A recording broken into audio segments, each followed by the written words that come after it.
Welcome back to the Wrong Advice Podcast. I'm your host, John Pachuto, and I'm very excited to have my good friend, Shawn Moreton, on the line with us today. Shawn, how you doing, buddy? Hey, John, I am doing fantastic. Thank you so much for having me on the show today. Oh, I'm so excited to have you on, Shawn. Can you give your a little introduction to yourself to the listeners? Sure thing. Yeah. So I'm Shawn Moreton. I am a professional photographer, currently based just outside of Ottawa in Canada. And I work in the real world as mainly a portrait photographer. I've been doing that for probably about 15 years now. But I've been kind of taking pictures forever. I'm not a spring chicken anymore. I've been around the block for a while, and photography is just kind of something that's been with me for as long as I can remember. And it's what started out as a hobby, turned into a passion, turned into a living for me. And I do all kinds of stuff. I work as a portrait photographer, but I photograph a lot, like pretty much everything. I'm just a passionate photographer. I have so many interests, and that reflects in the work that I do.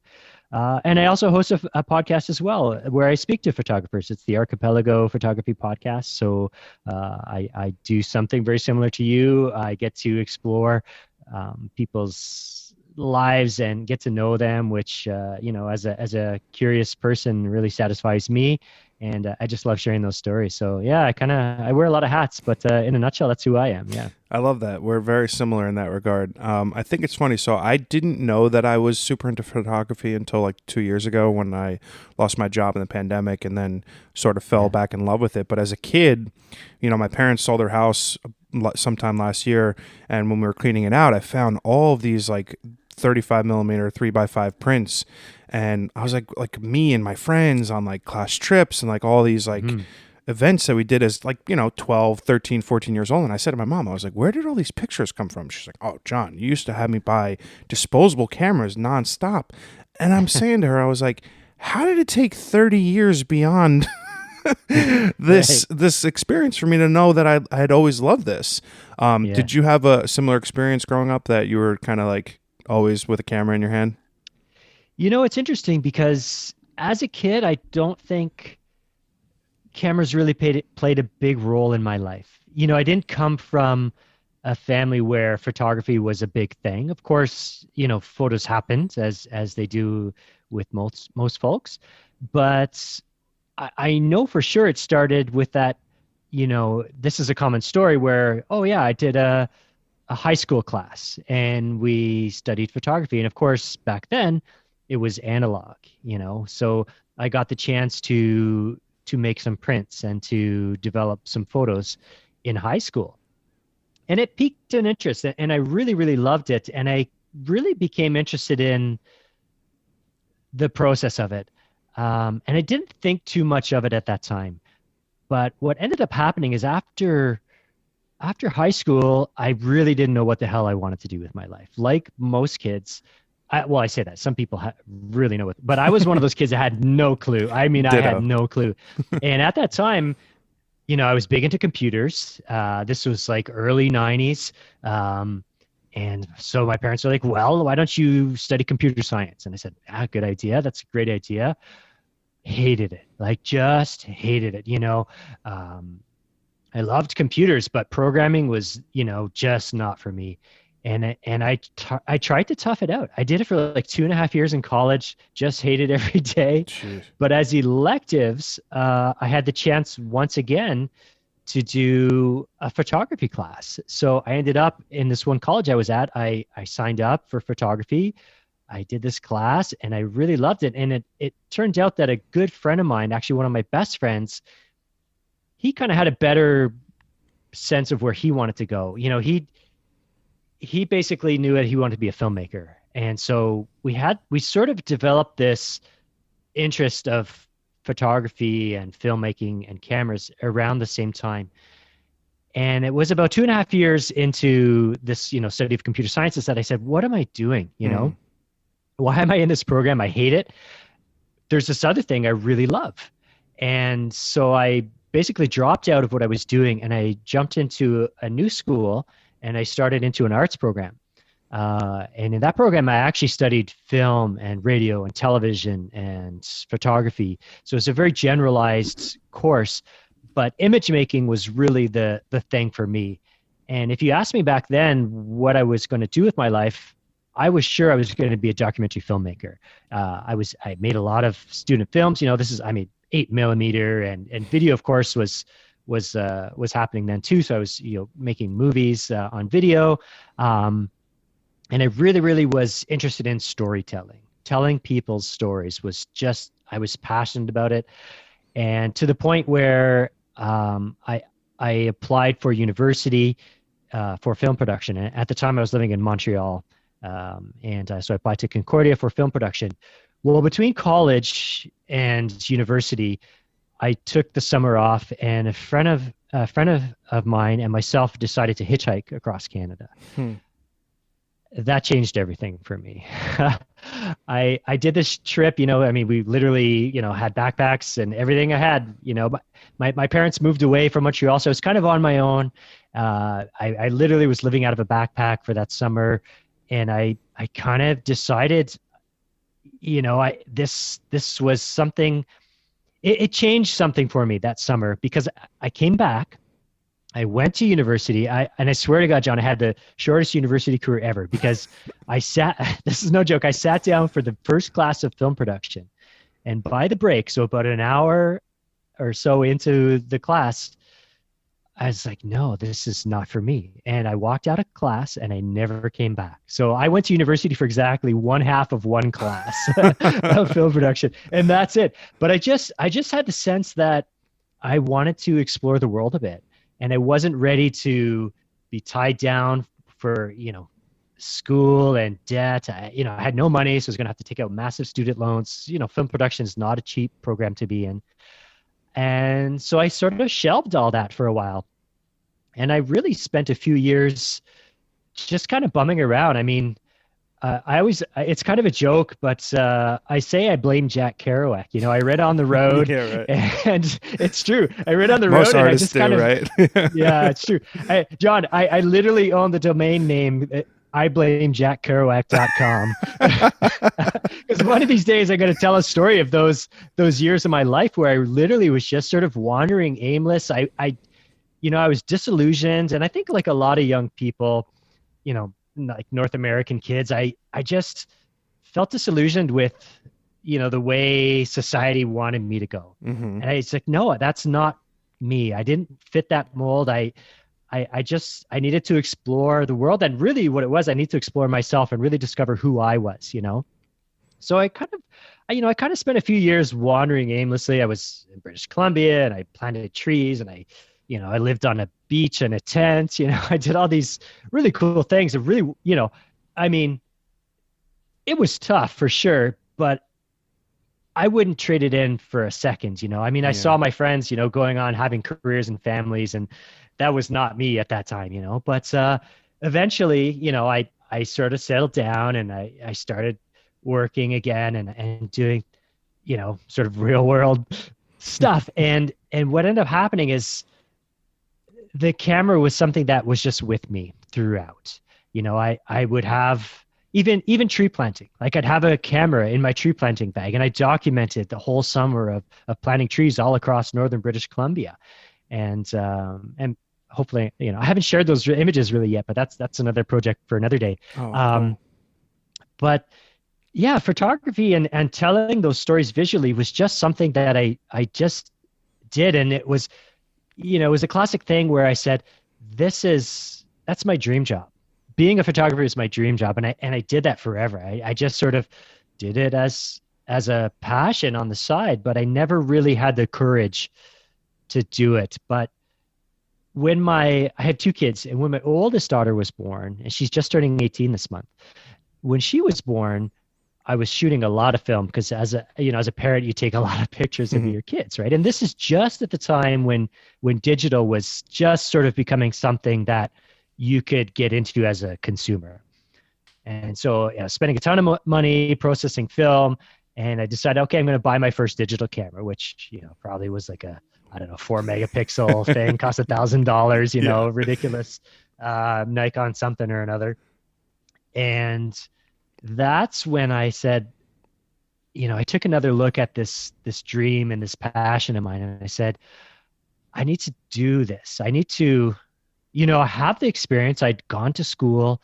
I'd learned the skills. I'd spent many, many years shooting. I knew what I was doing. It wasn't like the camera was something new for me. I was confident in my skills.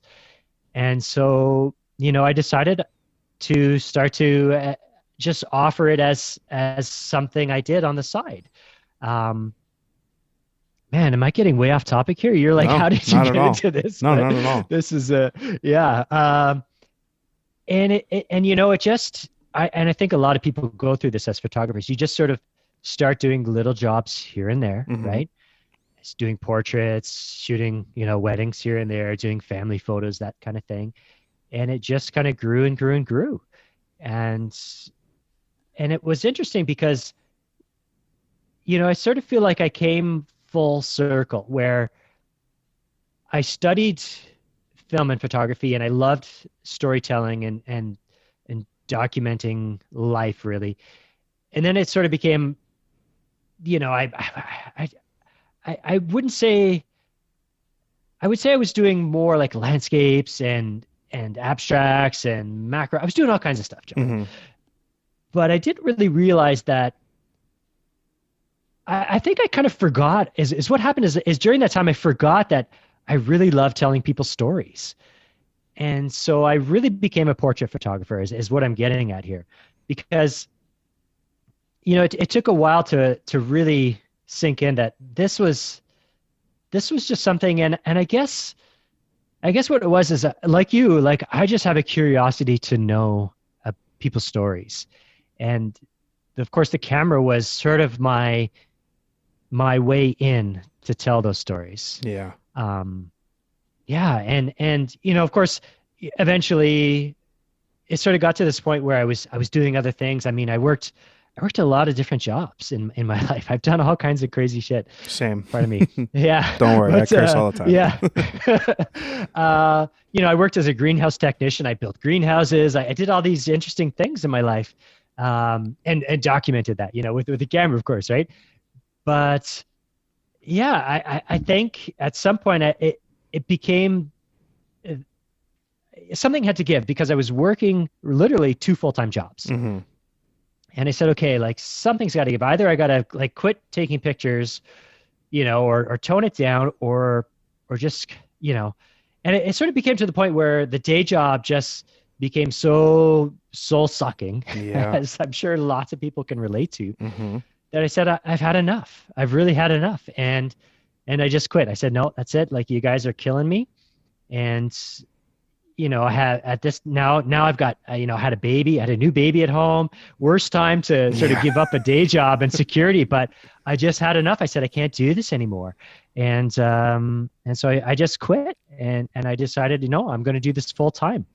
And it's the best decision I ever made. Yeah. Like there's hands down, I have no regrets. I'm so happy because I think I'm blessed to be able to say that I love what I do.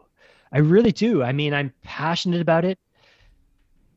It's stressful at times. Like, you do client work, you have commercial clients, they have high expectations, and it's tough. But at the same time, I just, again, it comes back to that endless curiosity. It keeps me interested in what I'm doing. I'm never bored taking photos. It always recharges me. If I'm feeling down, if I'm frustrated, if I pick up one of these cameras sitting on the table beside me here and I go outside and I just photograph anything, I come back, I feel better. It doesn't matter if I get a good shot. Yeah. It's just, and that's one thing I like to talk about a lot, is that when you're out taking photos, it's almost like, it's like a mindfulness exercise, because you see the world differently, right? Yeah. Like, you go out there and you have to be aware, because you're actually looking for moments, and it doesn't matter what you're doing. If it's people, if it's trees, plants, whatever, sunsets, you're really focused and you're really mindful of the world around you. And so I think without realizing it, a lot of times, photographers are practicing mindfulness because they're really paying attention to the world around them. I And love they're that. seeing, you're seeing and you're being present.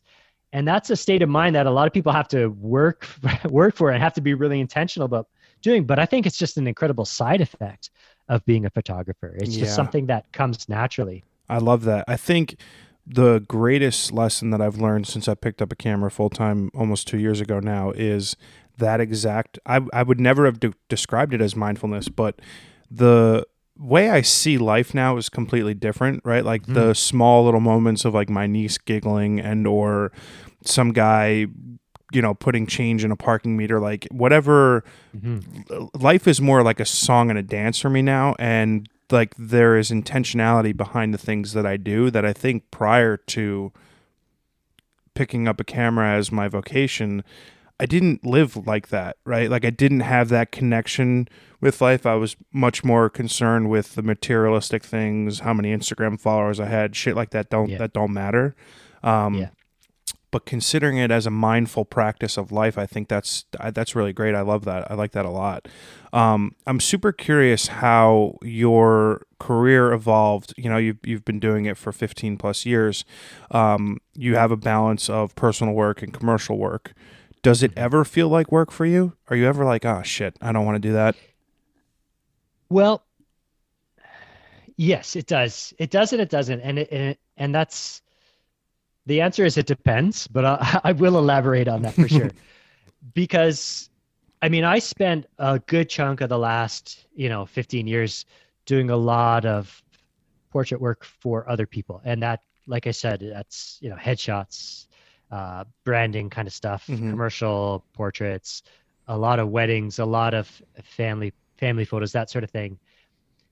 And the difference between working for someone else and working on a personal project is pretty big, I would say.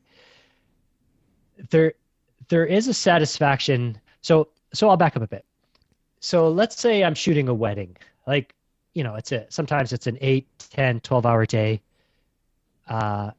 Mentally, that is incredibly exhausting because have you ever photographed a wedding? Thankfully, no.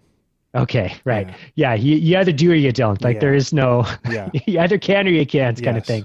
People, some people try it and they're like, hell no, they cannot do it. It's so not much for respect. them. So much respect. It is. I couldn't fathom the bandwidth it takes to be a wedding photographer. It is right. Yeah, it's mentally. So for one, it's incredibly demanding. Like you cannot screw it up. You cannot miss those moments. It's high pressure. It's high stakes, and particularly if you get into, I've been doing it for a long time, so I can command a higher price point when I'm doing it. So people are spending a lot of money, so expectations are high that I'm going to deliver all day long. So there's that aspect, which adds a level of stress. But not just that, is that when you're doing that, when you're in that mode of photographing that wedding, you are always on. Like your brain does not shut off. You cannot stop. You can't relax. You're always looking for the. And I bring that documentary, that storytelling vibe to my work. A lot of times my wedding clients will just be amazed at the moments that I've captured. They won't even realize that I was capturing these moments, because and that's the thing, is because you need to be always on. You're always looking. You're looking for moments. You're a storyteller. You become a photojournalist. You're doing reportage. So you really have to pay attention, and doing that 8, 10, 12 hours a day, all day long. It's exhausting. I come home from a wedding and I'm done. Like I am just shower and bed. Right, exactly. I could barely, muster the energy to dump the cards onto my hard drives, and then I'm just, I crash because it's exhausting. So there's that part of it. But the other thing is that you're creating you're creating for someone else, which, and I'll say a couple things about that. So one thing is that it can become really repetitive. Mm. You know, I mean, I'll see the same, for example, I'll see the same efficient, 5, 6 times in one summer. Yeah. He'll have the same spiel, Yeah. 5 or 6 times. And to me, it's like, oh yeah, I know that. Or someone will say a wedding speech and be like, oh yeah, I've heard this one before, right? Yeah. But then there's another aspect where, like, let's say a dad's giving a speech to his daughter and it's an emotional one. Like, I'll be fighting back tears and I'll be like, I'll realize that, like, I am just so honored to be privy to those special moments. Yeah. And there's another thing is that sometimes I'll capture photos for clients. And at the time, myself and the clients won't really realize the significance of them. And the classic example of I can think of, and I sort of goosebumps when I think about these moments, is that, I mean, I can tell you about a bride who lost her dad not long after the wedding. He wasn't well. He was very sick. And so those photos, like, of her and those those intimate moments that I captured with her and her dad, like, they just became like such tremendous memories and incredible keepsakes and family heirlooms, So there's a couple things there, right? Like, one, it's like, it's tough to do those things. It's tough to do them again and again, and it can be tiring, and it can feel repetitive and monotonous and not as interesting for me. But I do have to remind myself sometimes that even though it might not always feel incredibly special to me, it is incredibly special. Yeah. And it is an honor to get to do those kind of things. So there, it's like an onion. There's so many layers to the work, right? I mean, there is like you're immortalizing a moment in someone's life that, like you said, can be incredibly monotonous and repetitive for you, but for them, it's going to last a lifetime, right? Like those images, God or willing, beyond a lifetime, right? Yeah, yeah. Like, you think about like somebody's wedding photos. Now they go and they make a photo book. And then that photo book ends up being something that their kids have and their grandkids have. I mean, I don't know about you, but I mean, I've got a photo of my grandmother as a young woman with cross-country skis in the snow. And I'm like, that's like, it's the most incredible thing, right? Like, it's just like, wow, and she looks like my mom, but it's like, that's a keepsake, And so when we think about the work we're doing, and, I mean, that's just a photo of my grandma holding skis, but for me, it's become something so powerful. She's not around anymore. And these are these special memories. And yeah, it's really interesting that we sort of become, as photographers, we become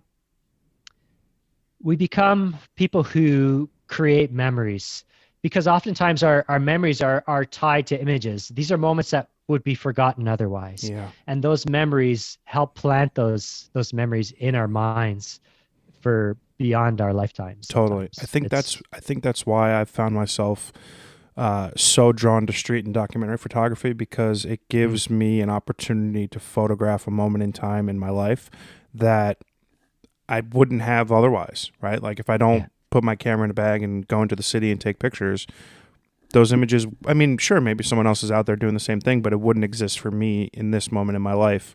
I find it funny that we have a similar, journey across the country story. When I lost my job during the pandemic, I did the same thing. I packed my car, drove across the country, took 1 million photos, and nice. I'm super curious if that sort of commonality, that journey that a creative needs to take, is something that everyone needs to experience, right? Like, there are some people who are blessed to have the ability to know that they wanted to be a photographer at 12 years old, right? And pick up a camera and then they're doing it their whole lives. That wasn't me. It was sort of, to some extent, you.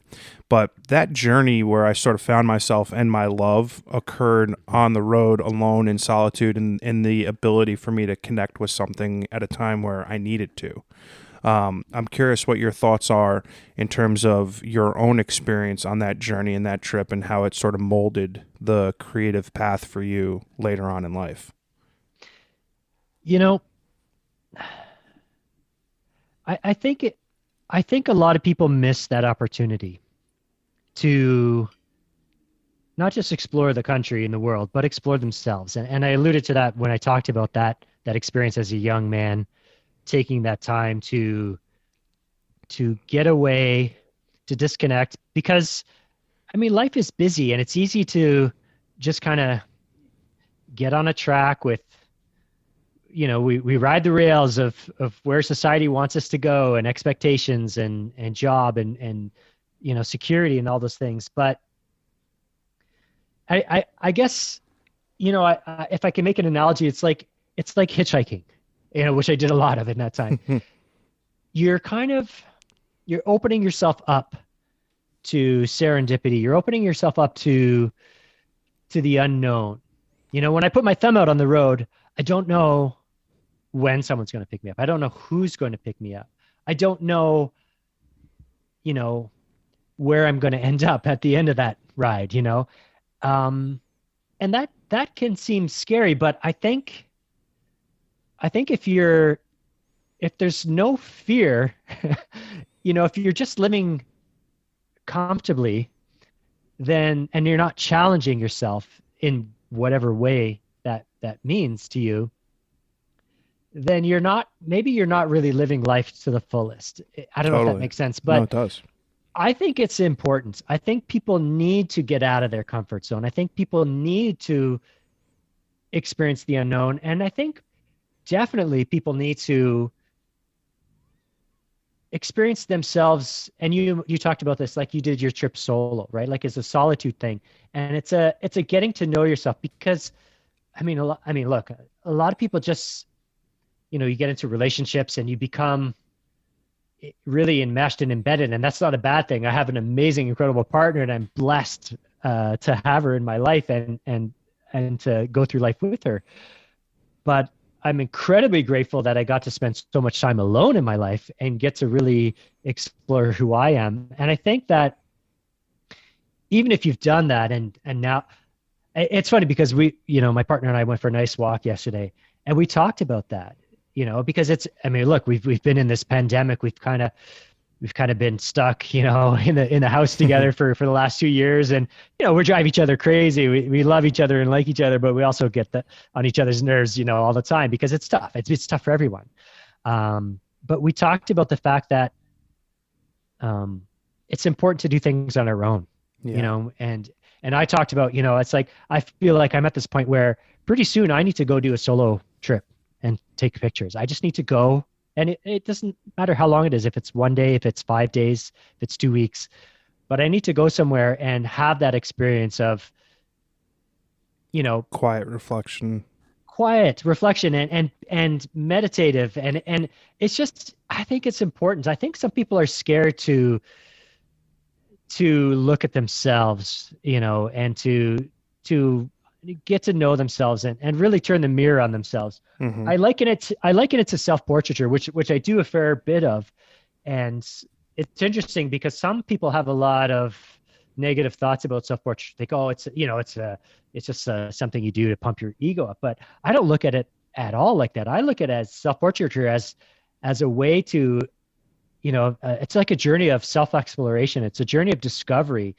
And I could show you self-portraits from when I was in college studying photography, and I could show you some self-portraits from, yesterday in my backyard with my medium format film camera, just because I was like, I got to go outside and take some photos, and there's no one else around. So, but it's interesting that I think it's important. I think you need to explore who you are and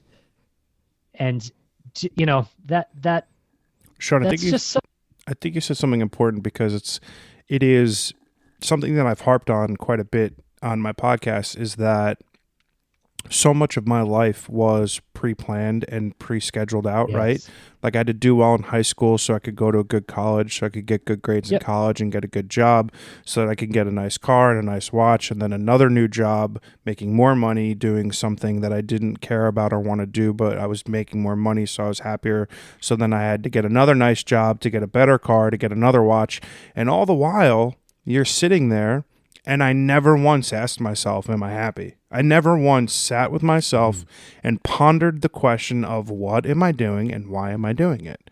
Right. Yeah. And I don't know if it takes, being 30, I'm 36 now. Like, I don't know what, there are a number of trigger points in life, right? Turning 30 Right. is a good key moment. A pandemic doesn't hurt, right? But like all of these things start, building up on yourself, and you start wondering, like, what the fuck am I doing, right? Like, what is the reason that I'm here? What am I trying to do with this life? And it's a shame, and it's also a blessing that it took, 15 plus years beyond college for me to realize I don't want to be doing this stuff. I want to be fulfilled and happy and having a nicer car or a better watch or whatever. Those things don't matter to me anymore. I want to be fulfilled in my daily life. And I think what you've hit upon is crucially important, and something that we need to start having conversations about at a younger age. The context of what adulthood is and when it begins is different than it used to be, right? We're no longer 18 years old, 20 years old, you're not an adult, right? You have to grow. You have to like live some life. And I think I'm just now understanding who I am as a human being. And that took 36 years. Yeah. Yeah. It's funny. You talked about what it means to be an adult. I'll tell you, one of my favorite all-time quotes is from the author Tom Robbins. And it's this: it's never too late to have a happy childhood. and I like to think of that often. I like that. Having kids reminds us, that, I got to be honest. Things don't matter, right? I haven't pondered the question. I had photographer Bella Kotick on the podcast yesterday, or the day before yesterday, and I'd never questioned that premise of when it means to be an adult and when I felt like an adult. And you go through things in life. You pay bills, you go to college, you live on your own, you move out, you do all these things that like quote unquote make you an adult. But like, I don't know that those are like milestones that are factually connected to the sense of self and the understanding of who I am as a person. And it's funny because each day as I go about my life now, I'm incredibly centered and grounded in who I am, and I know who I am. But I didn't know who that person was a year ago or 2 years ago or 3 years ago or 5 years ago. But I was in my 30s. I'm an adult, right? It's very interesting. It is interesting. And you're still the same person looking in the mirror that you were, when you were 5 years old, 12 years old, 20 yees old, right? You're still looking in those same eyes. So yeah, I mean, I think it comes down to just being curious. I think that's such an important thing. And I think that's something we lose as adults. We become complacent. We settle for the life we've got. And if you don't stay curious, I think you kind of die a little bit inside. Yeah, I agree. And I think that's and people are always surprised. They're like, what? I'm turning 48, and people are like, what? No, you're not 48. Yeah, like, I don't feel 48. I still feel like a child sometimes, and I still act like a child sometimes, which I think is a good thing, but I just think having curiosity will keep you young. Yeah. And I think that translates into what I do as a photographer. And I'm lucky that, I can go out with the camera and I can go on the street, and I can, the other day, like we've got a big protest happening in downtown Ottawa, close to where I live. And I just went downtown with my film camera and I did street portraits of the protesters. I just went up to people. I found the most interesting people I could find. And whether or not I agree with them or not, it's a whole other question. But I was just like, I want to capture the images of these people. And I got to talk with them. And, and I think that's one thing coming back to, your trip and doing a solo trip. And people, it's easy to just kind of settle where you are physically in the world and not only not explore yourself, but not explore the world. And I think it's like so much value in just getting out of your comfort zone in terms of where you live and going and just making those connections, because, and that's one thing photography teaches you, is that like, we're all the same. Like, we all want the same things. It doesn't matter, what political party you stand behind or what your religion is or where you're born. Like, every one of us wants the same thing. We all have the same needs. And I love photography in that it's been a bridge to connect me with people. And it's been an excuse, for going up to someone with a camera. It's been an excuse for me to connect with so many people. And I love that. I mean, I love just going out we talk about refreshing, and in terms of the practice of photography. But like, for me to go out on the street and to go up to strangers and talk to them and get to know a little bit about them and take a portrait, like there's so much satisfaction in that. It's like what we're doing here. I'm getting to learn about you and vice versa. And it's just, I mean, we're social creatures, and we tend to these days sit in our little boxes of isolation, and how whatever form that takes, particularly with the pandemic, it's been tough.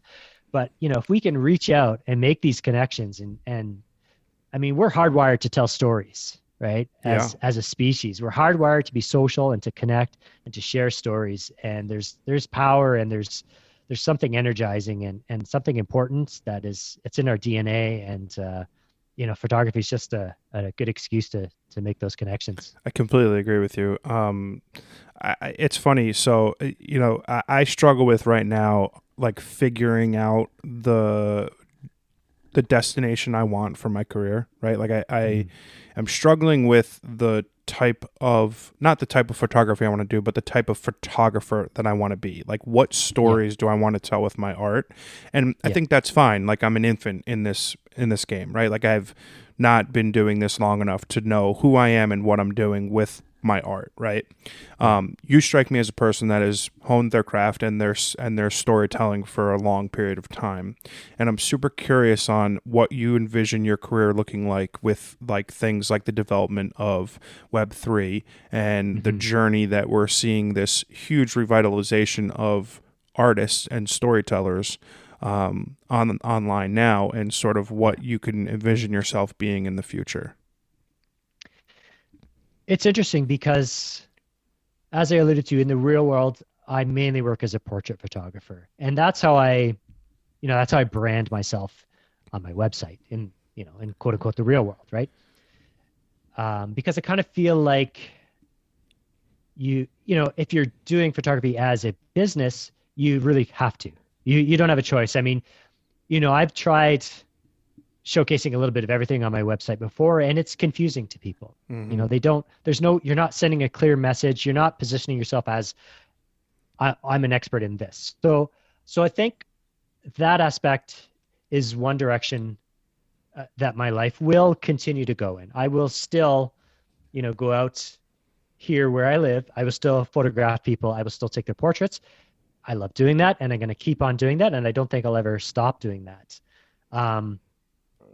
Web3 and the whole NFT world and photography and the way that this space is developing has really forced me to reflect on how am I going to integrate what I do into this new, I call it a new space, this new world, really, right? Because it really is. I mean, it's something new. It's young. It's in its infancy. I'll say it this way. I say that there is so much potential for artists and photographers specifically. And I've mentioned this before as we're speaking, that I'm a really curious photographer, and I shoot a lot of different things. And that has been a struggle in the real world to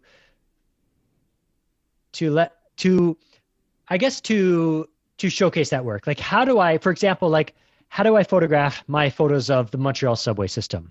Or where do I showcase my, 2-3 year series of ice shacks that I've been photographing? These Which are so cool, by the way. Sorry to interrupt you. Oh my God, it's so fucking cool. Yeah, sorry. Go on. No, that's all good. It's all good. Yeah. I mean, they're friggin' awesome, and I love them. Yeah. And that's like, that's something that sort of grew out of the pandemic. That's a whole other story we could talk about. But because in the real world, right? Like, as a portrait photographer, there was no place for that. I mean, sure, I could try to talk to a gallery or try to, I could do a blog post and that kind of thing, but it doesn't, it's not the same as what we're seeing happening now in Web3. So I'm looking at Web3 and I am friggin' excited, because I see that with Web3 now, these very specialized, these very unique personal projects have a platform and have a space that they can exist and truly be appreciated and truly get an audience. You know, we're seeing artists become collectors. You know, we're seeing artists curating work in Web3 that in a way that's never happened before. There's never been an opportunity for that to happen before. So when I first came into the NFT world and Web3, and I was unsure, how am I going to position myself? Like, I'm a portrait photographer and I shoot all these different things, and I've got this incredibly diverse. I mean, I've got decades of work under my belt. I have so much work. How do I share it? So, not to say that it's easy, because it's not, because there's still a crap ton of marketing and branding and planning and positioning and thinking that has to go into the way I do present that work. But I've realized that the way I position myself in this world is that my diversity is my strength. You know, I'm not just a street photographer, but I do street photography. I'm not, you know, I can use the hashtag Ice Shack man because it's awesome and I love my ice shacks, but that's not all I'm doing, right. You know? But I've got the opportunity to showcase my diversity, and that can be my superpower. You know, that can be my strength as an artist in this space, is I can be the person that is going to release a collection of ice shacks, you know, one day, and then the next collection is street portraits of people on the street and telling their stories, you know? So I think it's tremendously exciting. You can hear it in your voice. Yeah. Oh my God. Yeah. It's thrilling. And I mean, I've become a little obsessed with it.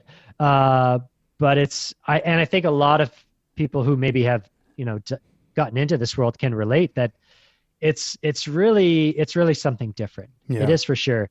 And it's not untrue. Like I said, like the artists are becoming the curators. The artists are becoming the collectors of artworks. You know, you're seeing artists with virtual galleries of NFT collections from other photographers, from other artists.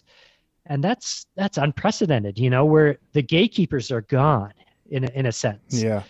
I mean, it's opened so many doors and so many opportunities, and I'm just excited to see where it goes, and I'm excited about my place in it. And you know, as like yourself, John, I mean, I've made so many connections with so many incredible artists, not just photographers, but so many tremendous artists that, as someone who loves to share stories and not just stories, but to share work of others, it's been so enriching and so exciting in so many ways. I agree with that completely. I love the space for how it has now managed to connect me with a group of people that I feel like a genuine part of the community.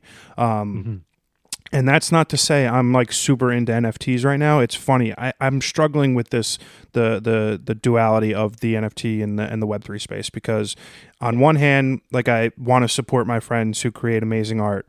But like I've just bought prints from two of my friends versus some of their NFTs, because for me, my struggle right now, and like when NFTs first got hot, like 6, 7, 8 months ago, whenever like everything sort of blew up with the Bored Ape Yacht Club and everything, that it started, the gold rush, right? It was happening.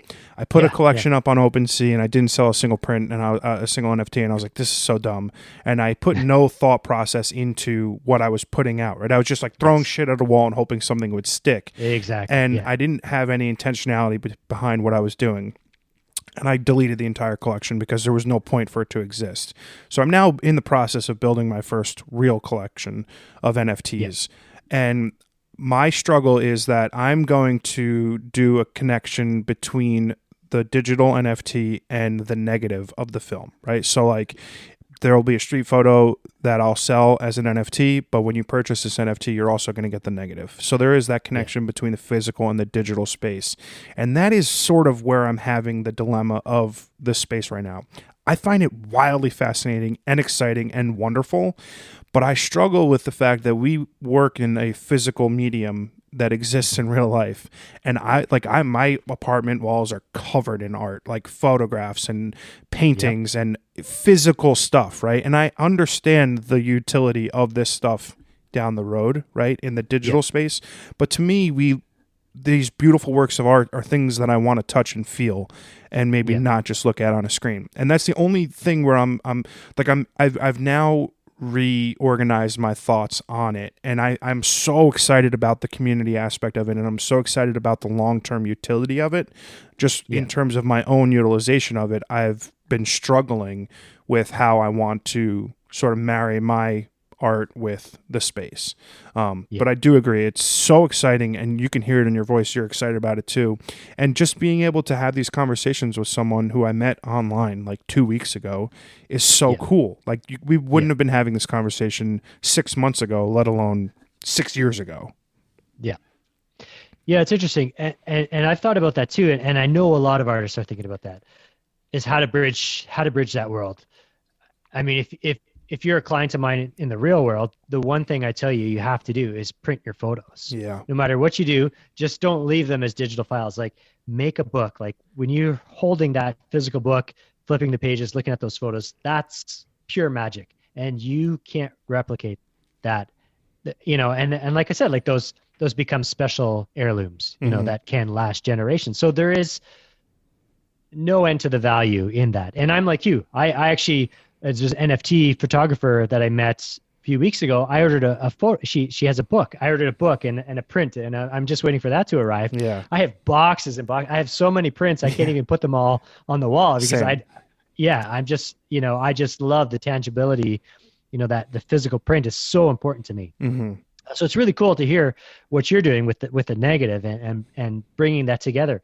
And it's going to be really interesting, right? To see how do we, as artists, bring those two worlds together, because they both have tremendous value. And if you can merge those together in different ways, and we see it happening. We see artists, I know another photographer who, if you buy the NFT, you get a metal print of the image, So like there's some really cool creative ways that we're going to see develop out of this.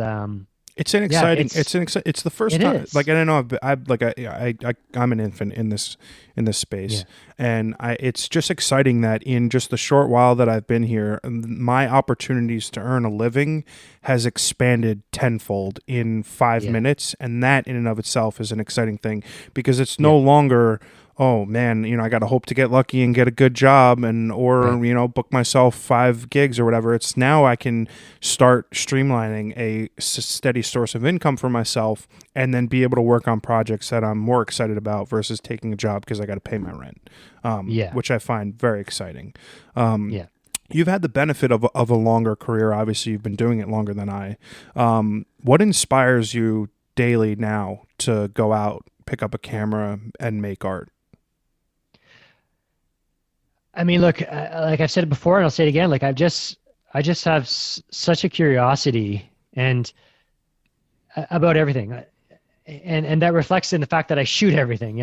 There's not a style of photography I haven't tried, because I just have this endless curiosity. But also too, like it's not just something I love doing. I'm compelled to do it. It's like it's a need for me, and that's something that has grown and evolved and changed. I mean, don't get me wrong. There's times where I don't pick up a camera for days, but it's pretty rare. I'll tell you, it's pretty rare, because I'm just driven to capture images, and I feel like it's just a part of my DNA, and I don't know why. Yeah.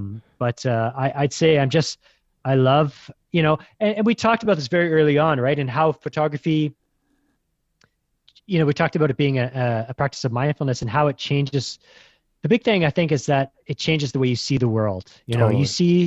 You see beauty everywhere. You can't escape it. I mean, once you have that way of seeing the world, I feel like it's made me such a better person. It's so dumb to say, but like, there's just something that has changed inside me, that I'm not as morose or negative of a person since I found something that I love. And like, I think that's important. It doesn't have to be photography for someone, right? It can be anything. It can be writing. It could be a musical instrument, whatever. But when you find something that like actually genuinely makes you happy outside of going to work and being in a relationship and married and kids and whole nine yards, when you find something that when you do it, it actually like makes you happy, it's life affirming. And Absolutely. yeah, it's fantastic. Sorry. Yeah. No, it's good. I mean, it makes me think of what's the film? Was it American Beauty, where Yeah. the kid videotapes the garbage bag and it's just like Mm, floating, yeah. in a circle, and he's just seeing how, the beauty in that. That's how I view photography. That's how photography's changed the way I see the world. If it's the light spilling across a dirty ass alleyway, like the average person will walk by that and, not even look twice. But if you're able to have see the world with new eyes, I think that's a Proust quote, Yeah. the ability to see the world with fresh eyes. Man, that's such a gift. It That's is such a funny. gift I to do. So like I was shooting. I have a gear problem in which I will go through stuff and change on a whim Yeah. nonstop. I know you have a Yeah. Mamiya 7, beautiful camera. I had a Mamiya 6 that I Yeah. got rid of, and I had a Leica Sorry. M6 that I got rid of. No, it's funny. So I had my dream medium format camera. I shoot with a Yeah. Hasselblad 500 cm. Nice. And it's incredibly analog. And I think that process of being very slow and intentional about my shooting has made me a better photographer. Whereas with the Mamiya, because it had a built-in light meter, I think I was shooting 120 film like it was like 35, and it got very expensive. And I was like, there's no intentionality behind what I'm doing. So I wanted to slow myself down. But I do find that I've now, whether it's shooting with medium format or with a Leica, whatever I was with, I now see life in frame lines. It's really fucked up, and I really wish it would stop, but I see everything in frame lines. And it's sometimes it's wonderful, but it's funny how like I'll be in like just walking to get coffee, and I'll see people in frames. It's like it's bizarre. It is bizarre. It is. It is. Yeah. Yeah. Yeah, I mean, it changes the way we see the world. It's interesting. I've taught photography to like high school classes, just like not as a job, but as like a one, like invited in as a guest kind of thing. But that's one thing I talk about, and it's, it's bringing those. It's like when you're a photographer, you bring sort of these design elements into the way you see the world. Seeing composition and color and patterns, and it's funny that a lot of that just happens subconsciously, but it's interesting to analyze it and to see what's actually happening when you're doing those things. It becomes after a while, it just sort of becomes super subconscious, and you're not even thinking about it, but it's happening. Yeah, It's I was in Los Angeles like 6-7 months ago, and I was with my cousin. I was driving back to the East Coast. They moved from LA back to New Jersey. And we were going to breakfast, and there was just the way the light was hitting this like knockdown parking cone. I must have shot like 7 photos of this parking cone. And my cousin was like, "What the fuck are you doing?" I was like, just trust me. I was like, just trust me. This is going to be pretty. Just trust me. And it's just funny. You've been doing this for a long time. Do you struggle with confidence at all? Like, do you ever have self-doubt? Yeah. All the time. I don't think there's an artist that doesn't have imposter syndrome, all the time. And if they say they don't, they're lying. That's what I got to say. I mean, it's tough, right? Because it's hard not to compare yourself to others. It's hard not to compare yourself to others' work or other people's successes. But I think the importance, and just yesterday, like I tweeted, I'm like, my tweet yesterday was something like, raise your hand if you're doing it because you have a love of the process. And I think that you got to remember that, don't worry about your OpenSea collection selling out. Don't worry about that other guy who's selling his work for 3 or 4 or 5 ETH, Totally. Do you love what you're doing? If the answer is yes, then you're winning. Absolutely. Because if you're able to do something you love, and bonus, if you do something you love for a living, my God, like what a charmed life you're living. Right? It is the biggest detriment to social media is our context of what success is and isn't is now so beyond skewed wrongly. I had a photographer by the name of Jason Ruman on my podcast a couple months ago. Very, very successful photographer, tens of thousands of Instagram followers, Leica ambassador, the whole 9 yards. And my thing was like, I struggle with, I don't have a ton of Instagram followers, or I don't have a ton of Twitter followers, or whatever it might be. And he's like, when you post an image, like how many likes do you get? I was like, I don't know, like maybe 40 to 60, right? He's like, all right. So now for context purposes, take those 60 people and put them in a room. right? If you put Yeah, 60 people in a room, that's a shitload of people. But the problem is we're now conditioned to think if there's not 10,000 people following someone or a million, and you're not getting thousands of likes on something, that somehow doesn't equate to success. He's like, put 60 people in a room, 60 people who will support you, 60 people who will buy your art, and you'll do fine. Instagram disappears tomorrow. You're going to still take pictures? Yeah, I am. Yeah, exactly. Yeah, no, I mean, for me, success is someone getting their pictures and messaging me and being like, we cried. We looked at these photos and we literally cried because they were so moving and so touching, you know, or you've captured me in a way, you know, I didn't think was possible. You know, I mean, look, everyone's self-conscious, you know, about the way they look. And as a portrait photographer, I hear it every single time, you know, I'm uncomfortable. John, if you wanted to take my photo, I would be super uncomfortable in front of the camera, right? Same. It's just, you know, I'm not a model. I just don't have that ability to feel comfortable, right? But, you know, if you can make someone feel good about an image, but even if it's not that, even if it's like, you know, even if you can just, a single person can appreciate a photo of a sunset, you know? I mean, that's a win, right? If you've touched someone in some way with your work, that's a win. But aside from all that, again, it comes back to, did it make you feel good? Yeah. Did going out today and taking those photos make you feel good? Did you enjoy that process? If you did, then that's fucking awesome. And there you go. You don't need anything else. Mm-hmm. Just if you like doing that, keep doing it. Yep. Spot on, my friend. Yeah. Spot on. Yeah. I couldn't have said it better myself. I completely agree. It's like, you got to find the things in your life that light you up, right? Like life is incredibly short, is an inherently difficult journey. So do the things that make you happy and you'll live a good life. You got it. I like to spend the last bit of every podcast doing like sort of a little rapping Q&A. Some of them are super easy. Some of them you might have to think a little bit about. But my first question for you is, what's your favorite movie? Oh, you know, it's funny. So I host some Twitter spaces, and I just hosted a Twitter space called the Desert Island Edition. And that was one of the questions. Like, you're on a desert island, and by some miracle, you've got a VHS player or something with one cassette in it. What could that movie be? And it's funny because, first of all, I'll say naming favorites is a hard thing for me to do. And I hate doing it because I like so many different genres and so many different things. But I will give you an answer. So for the longest time, I would tell you that movie would be a film called Baraka. And I don't know if you've ever seen that. It's an older one. I think it's early 90s. Baraka, Baraka. And it's literally, there's no dialogue. It's just like a visual journey across the planet. It's stunning. And it was really groundbreaking at its time. And I think I saw it in the theater like 5 or 6 times. Oh, wow. But it's one of those things where now I've seen it enough. So now it's not really like, today it's not my favorite. I have that relationship with movies. Yeah. So it's interesting. What comes to mind next is pretty much anything by Wes Anderson, particularly Darjeeling Limited. Oh, so good. But then I saw the new one, The French Dispatch, and I was like, yes. I was like, I wanted to stand up and clap in my living room as I was watching it because like there's so many moments that just were so good. Yeah. I mean, just genius director, and the cinematography is just out of this world good, and the acting. So French Dispatch, but my desert island pick was none of those because I thought, and I'm just going to tell you this because, you know, if you're stuck on a desert island, that's a different scenario, right? Yeah. That's a different scenario than maybe a movie that, you know, you really love. But my desert island pick was the Coen brothers, Oh Brother, Where Art Thou? Do you remember that film? Yeah, of course.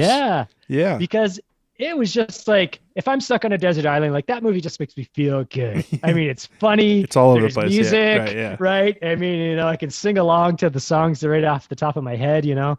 So yeah, that's my desert island pick. But, you know, if I had to pick a favorite movie, probably right now, today is French Dispatch by nice. Wes Anderson. Long answer. No, that was a great answer. What's your favorite book? Oh, man. So anything by Wade Davis. Okay. Anything by Wade Davis. He's a Canadian author. He's an anthropologist.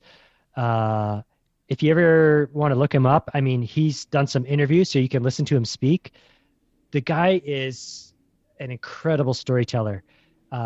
He tells important stories, and he has books about indigenous languages that are being lost. He's told stories of the Mallory's expedition to Everest, Oh wow. and the whole story about World War I and how it led to like Mallory and this group of young men, British men, going to explore Everest.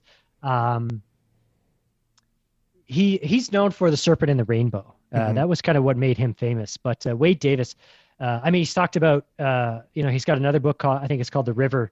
And he's gone and like to explore, like spent months in the Amazon exploring rivers and, doing ayahuasca ceremonies and, talking about indigenous wisdom and knowledge, knowledge of plants and yeah, just an incredible Wade Davis. Anything by Wade Davis, hands down. And I will say one more, another Canadian. There's another author called John Viant who wrote 2 books that were some of my favorite reads of all time. One is called The Tiger, and one is called The Golden Spruce. And they're both a mix of historical with fiction.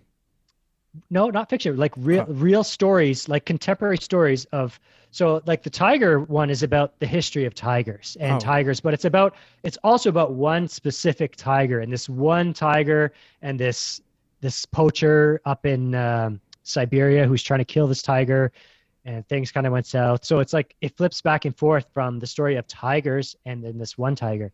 Unbelievable story, like just captivating. And The Golden Spruce has a similar theme where it tells this one story, but also tells the history of logging on the west coast of Canada, and like the Haida Gwaii Islands, which is a place I love. So John Viant, those books. Okay, cool. Go. Another long answer. No, it's okay. What's your favorite food? Ooh, yeah. I also asked that one on the desert island. Man, that's a tough one. I love food. I love food. But if you had to sit me down like and just say, okay, you want to eat something right now, I don't know. Like right now, all I want is like a good French baguette with a plate of olive oil and really good balsamic vinegar, and I could just like dip it and just chunks of Parmesan cheese. You're a man after my Italian heart. Just all day long, man, all day long. Just like dip that bread into oil and vinegar. Just yes. I'm drooling, John. All right, well, I know what I'm doing for lunch today now. Do you believe in an afterlife?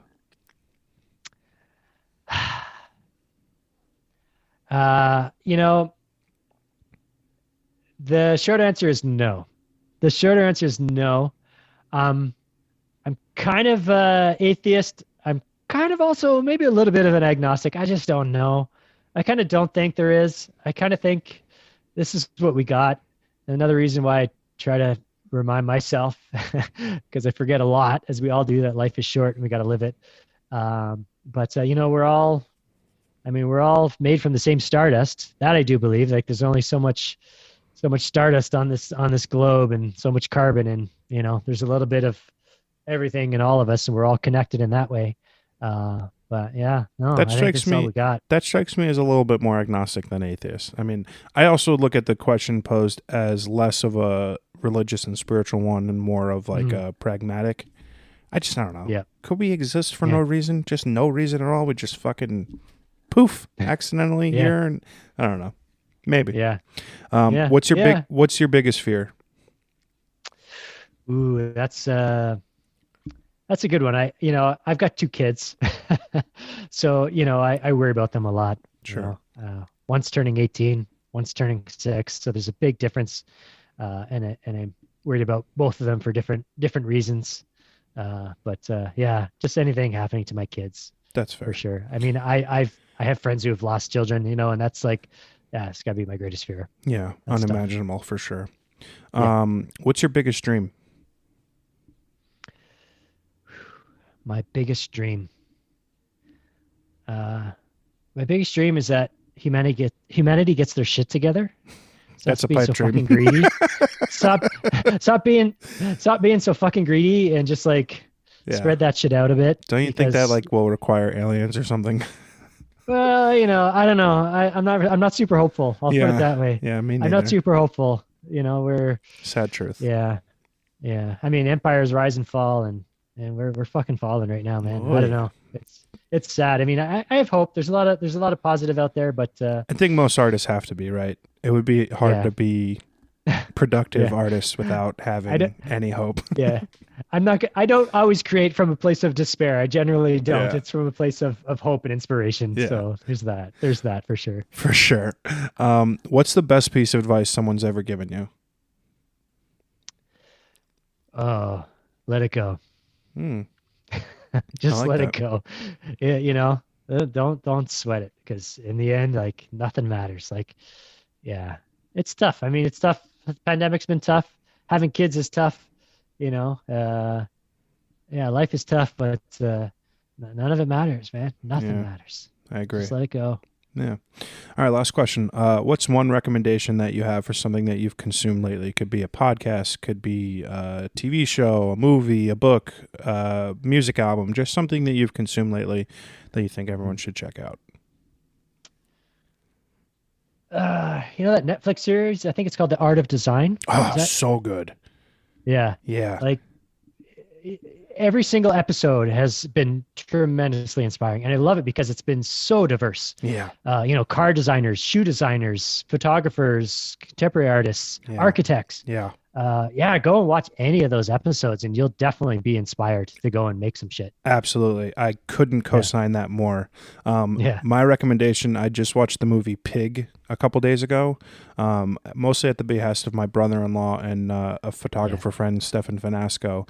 There is a 5 or 6 minute conversation pretty much right in the middle of the film between Nicolas Cage and another character that, from a context and a life perspective, was wildly impactful for me. And I think any artist or any photographer or any person who creates for a living will get something out of that conversation. So highly recommend the movie Pig. Shawn, I can't be any more effusive and thankful for the time that you've given me today. I just had such a wonderful, chat with you, and I'm so appreciative that you came on the podcast today and spoke. And just super glad to have met you. I have a very cheesy line: if you've been on my podcast, you're part of my family. So welcome, and just thank you so much for your time today. John, I'm thrilled as well, and happy to be part of it. And thanks. I told you when we started this, I could do this all day, but really, it's great. It's great to talk about inspiration and to talk about somebody that is inspired like I am and is curious. So yeah, the pleasure is all mine, John. Thank you so much. Oh, you're welcome. Take care.